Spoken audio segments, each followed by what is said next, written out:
Et si je vous disais que le manga le plus overhypé de tout internet devient officiellement un animé? Oui, vous avez bien entendu, Kagurabachi, ce manga qui a explosé à sa sortie au point de devenir un véritable mème mondial, va débarquer en anime en avril 2027. Et aujourd'hui, on va voir ce que vaut vraiment le projet, quel studio d'animation est derrière Kagurabachi en animé, les seiyuu qui sont déjà annoncés, et également pourquoi tout le monde en a parlé comme un véritable phénomène sur internet.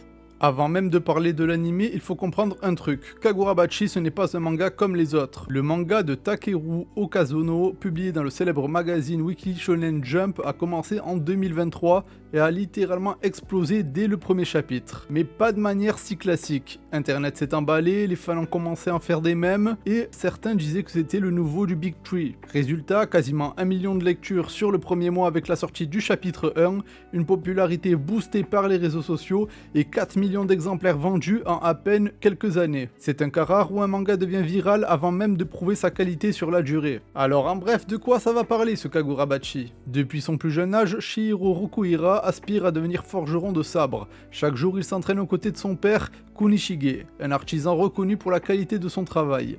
Leur quotidien, autrefois marqué par des instants simples et heureux, bascule brutalement lors d'une attaque menée par une mystérieuse organisation de sorciers, les Ishaku. Ce drame ne leur enlève pas seulement leur tranquillité, les 6 lames enchantées sont dérobées.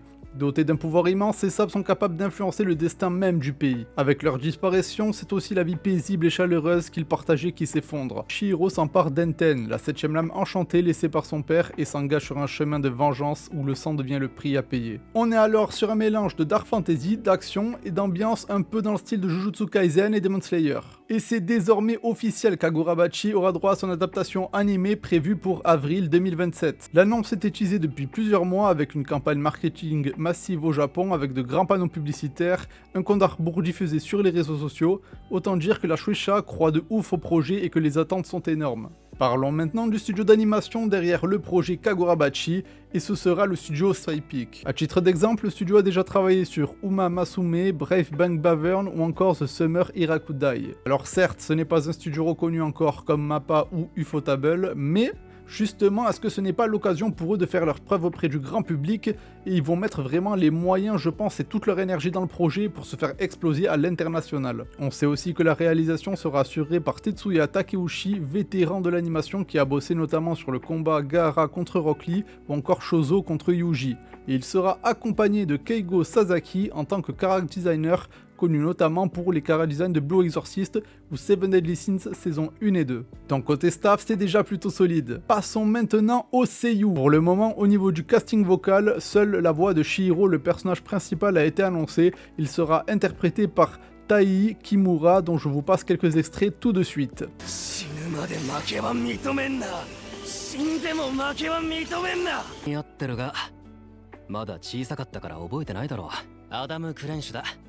例のルー Alors pourquoi maintenant tout le monde attend au tournant l'adaptation de Kagurabachi en animé? Il y a plusieurs raisons à cela. Déjà, il y a l'effet du mème qui est devenu réel. C'est rare qu'un manga devienne aussi viral seulement à partir du chara-design du personnage principal et que cela continue après le chapitre 1. Deuxièmement, il y a le potentiel de shonen énorme.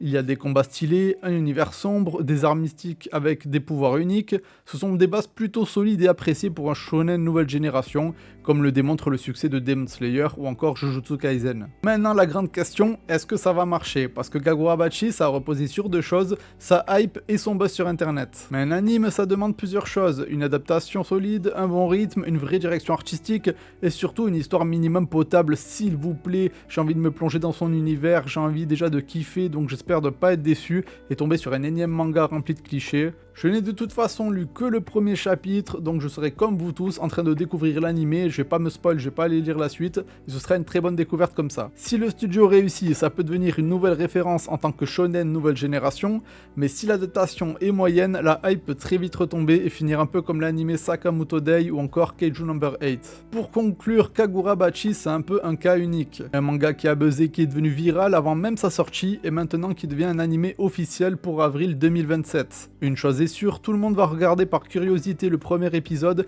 et se faire un avis tranché. Faudra-t-il attendre quelques épisodes pour vraiment accrocher ou non? Ça on aura la réponse d'ici plusieurs mois. Et toi, dis-moi dans les commentaires si tu attends l'anime Kagurabachi, si tu penses que ça va marcher ou pas. Et surtout, si la vidéo t'a plu, n'hésite pas à liker, à partager. Et je te dis à la prochaine pour une nouvelle vidéo.